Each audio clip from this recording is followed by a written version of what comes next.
Bueno, la Iglesia también nos muestra diversos caminos. En primer lugar, podemos decir que Jesucristo es el camino, yo soy el camino. Por eso la Iglesia dice, lo veremos más adelante, que muchas veces por Cristo nuestro Señor, por Cristo, yo hago las cosas por Cristo, por Él, y también voy por Él y para Él. Entonces, puede haber muchos y muy diversos también caminos de oración, y es el magisterio quien tiene que discernir sobre la fidelidad de ese camino, ¿no? Por ejemplo, la Iglesia se ha manifestado hace unos años claramente para distinguir lo que es la oración de lo que es el yoga o la contemplación. ¿Meditación? La meditación trascendental, ¿no? O sea, que uno encuentre una posición relajada, eso está bien, pero la búsqueda, el yoga en definitiva y la meditación trascendental van en busca de la nada y la unión con la nada. Nosotros buscamos la unión con Dios, ¿no? O sea, ahí, por ejemplo, el catecismo, ustedes los pueden buscar en la página de la Santa Sede, explica claramente, ¿no?, que el yoga y la meditación trascendental no tienen nada que ver con la oración cristiana. Entonces el camino, decíamos, es Cristo, y su humanidad es la única vía por la que el Espíritu Santo nos enseña a orar. Por eso las oraciones litúrgicas, repetimos, concluyen con la fórmula por Jesucristo nuestro Señor. Puesto que el Espíritu Santo es el maestro interior de la oración, nosotros no sabemos pedir como conviene, dice San Pablo. Entonces la Iglesia nos exhorta a invocarlo e implorarlo en toda ocasión, diciendo, ven Espíritu Santo. Muy bien, y ahora vamos a hablar un poquito más de la Virgen María, como les decía. Mónica, en virtud de la singular cooperación de María con la acción del Espíritu Santo, la Iglesia ama rezar a María y orar con María, la orante perfecta. María, continúa. María, en efecto, nos muestra el camino que es su Hijo, el único mediador. La Iglesia reza a María ante todo con el Ave María, oración con la que la Iglesia pide la intercesión de la Virgen. ¿Y qué otras oraciones? Tenemos el rosario, el himno Acatistos, la paráclisis, los himnos y cánticos de las diversas tradiciones cristianas. Aclaramos, paráclisis es la oración de súplica a la Virgen María, ¿no? Es una oración de súplica, exactamente, y el himno Acatistos o Acatistos es una oración de la liturgia oriental griega, preciosa. Si no la conocen, búsquenla, por ejemplo, también en internet, y la van a poder rezar. Bueno, también los santos han sido modelos de oración. A ellos pedimos que intercedan ante la Santísima Trinidad, y su intercesión es el más alto servicio que prestan al designio de Dios. También la familia cristiana constituye el primer ámbito de la educación, de la oración. O sea, los niños de las familias cristianas aprenderán a rezar de sus padres. También las catequesis o los grupos de oración pueden ser un instrumento maravilloso para la pedagogía de la oración, porque la catequesis no es solo conocimiento, sino es oración y conocimiento de Jesucristo y trato personal con Él. Muy bien, no dice el catecismo que se puede rezar en cualquier lugar, pero evidentemente vale la pena buscar un buen lugar. Por eso el templo es el lugar propio de la oración litúrgica y la oración eucarística, pero también hay otros lugares, como por ejemplo, Mónica. Un rincón de oración en la casa familiar, un monasterio, un santuario. Muy bien. Y respecto de la vida de oración, la Iglesia, si bien decíamos, se puede rezar siempre, en todo momento, en todo lugar, y además es el objetivo, la meta, ser contemplativos, rezar de día todo el día. Pero para ello tenemos que poner esfuerzo y aprovechar esos ritmos que nos invita la Iglesia, que ¿cuáles son, Mónica? La oración continua. Oración de la mañana y del atardecer, antes y después de las comidas, las liturgias de las horas, la Eucaristía dominical, el Santo Rosario, las fiestas del año litúrgico. Muy bien. La tradición cristiana ha conservado tres principales modos de expresar y vivir la oración. Estos son... La oración vocal, la meditación y la oración contemplativa. Muy bien. ¿Qué es la oración vocal, Mónica? Asocia el cuerpo a la oración interior del corazón. Incluso quien practica la más interior de las oraciones no podría prescindir del todo en su vida cristiana de la oración vocal. Muy bien. ¿Qué más? Esta debe brotar siempre de una fe personal.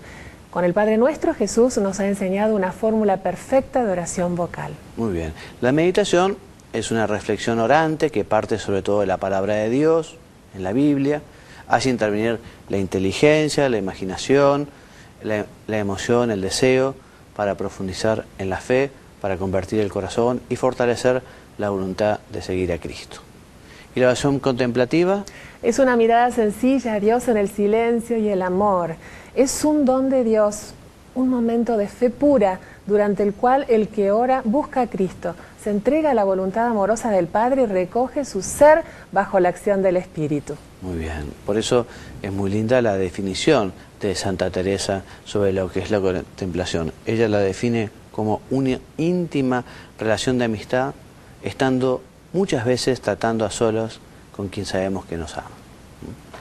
La oración es un don de la gracia, pero presupone siempre respuesta. Dios no obliga a nadie a rezar, Él invita, pero el hombre es el que tiene que aceptar esa invitación.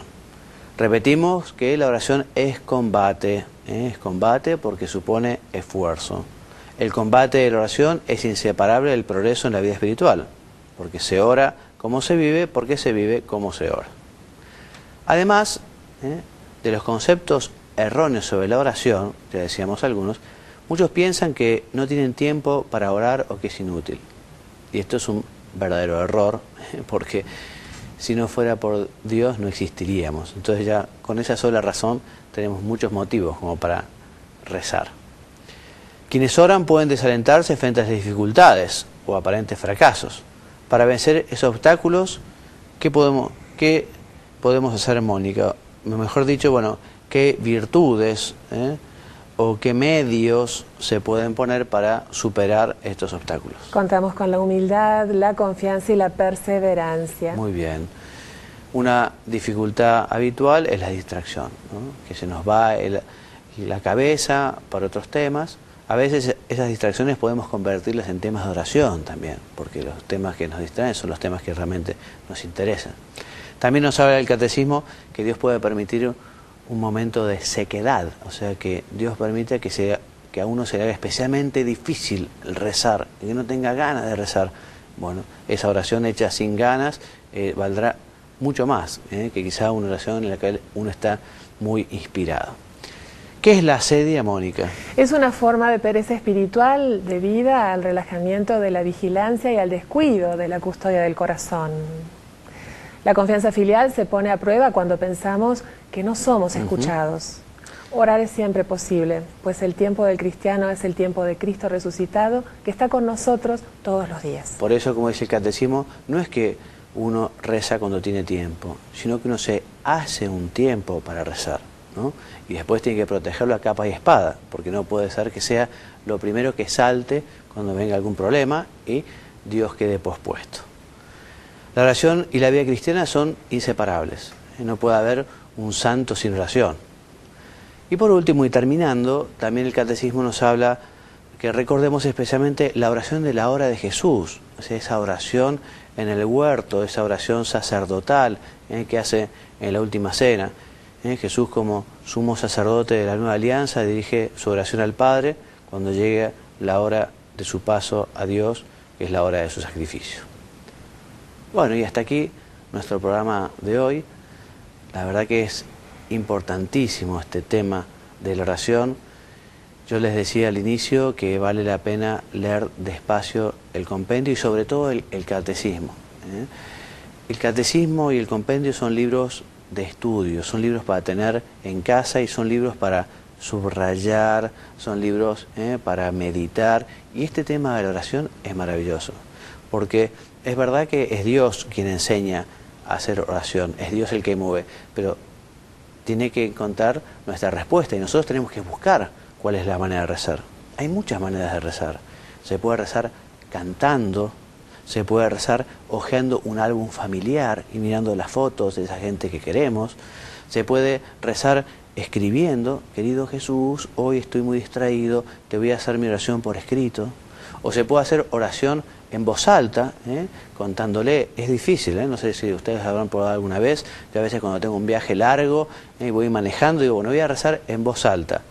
Y sucede que uno habla 3 minutos y después empiezan las dificultades, ¿no? Cada uno verá cómo el Espíritu Santo le enseñe por dónde quiere que vaya. Pero la oración no tiene que faltar. No tiene que faltar. Todos los días. A hora fija, si es posible. O en algún momento, 15 minutos, 20 minutos. Y me refiero no solo a la oración vocal del rosario, que vale la pena rezarlo y rezarlo en familia. La oración mental, la oración de hablar con Dios, contarle, explicarle, pedirle, agradecerle, escucharlo. Escucharlo, porque hacer oración no es hablar con la pared.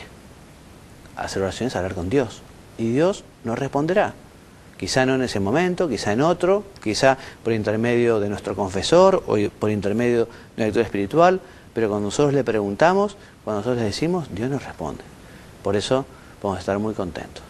Bueno, y terminando, les recuerdo que si tienen alguna inquietud me pueden escribir a juanmariagallardo@gmail.com, y también que sepan que estas presentaciones y otros cursos más pueden encontrarlo tanto en institutodeteología.org como en oracionesydevociones.info. Aquí también está el email de Mónica, a ella también pueden escribirle si tienen alguna inquietud. Bueno, muchas gracias por acompañarnos.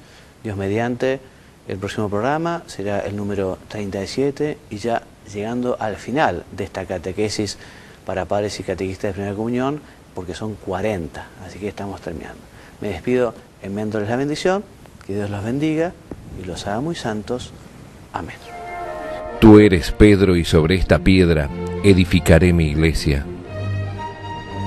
El Santo Padre, Benedicto XVI, en su aprobación y promulgación del compendio del Catecismo escribió: agradezco infinitamente a Dios nuestro Señor el haber dado este catecismo por mi venerado y amado predecesor, el Papa Juan Pablo II. Estos, la Iglesia, el Papa y el Catecismo, son los fundamentos de esta catequesis de primera comunión.